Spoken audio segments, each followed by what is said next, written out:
Jack হঠাৎ এমন একটি জাদুকরী ছুরি পেল যা দিয়ে যে কোনো জিনিস এমনভাবে কাটা যায় যেন সেটা পানি। সেই ছুরি দিয়ে সে বাতাসও চিরে ফেলতে পারত, এমনকি পোর্টাল খুলে যে কোনো জায়গায় চলে যেতে পারত। একদিন জ্যাক দেখল একটি বিশাল সাদা ভালুক মানুষের সাথে লড়াই করছে। ভালুকটি এতটাই শক্তিশালী ছিল যে কেউই তাকে হারাতে পারছিল না। তখন জ্যাক সামনে এগিয়ে এসে ভালুকটিকে সরাসরি লড়াইয়ের জন্য চ্যালেঞ্জ করল। জ্যাক শর্ত দিল, যদি সে জিতে যায় তাহলে ভালুকটিকে মানুষের ক্ষতি করা বন্ধ করতে হবে। সাদা ভালুক মনে করল জ্যাকের মতো ছোট একটা ছেলে তার কী বা ক্ষতি করতে পারবে, তাই সে চ্যালেঞ্জ গ্রহণ করল।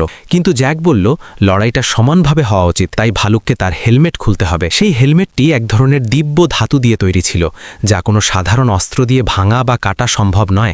লড়াই শুরু হতেই জ্যাক ভালুকের উপর আক্রমণ না করে তার ছুরিটা বের করল এবং এক আঘাতেই সেই দিব্য হেলমেটটিকে কেটে ফেলল।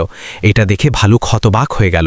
সে বুঝতে পারল জ্যাকের ছোট্ট এই ছুরিটাই তার শক্তির চেয়ে অনেক বেশি ভয়ঙ্কর। ভালুক সঙ্গে সঙ্গে হার মেনে নিল, কিন্তু জ্যাক তাকে কোনো ক্ষতি করল না, বরং জ্যাক মানুষদেরও বলল যেন তারা ভালুকের পরিবারকে ক্ষতি না করে।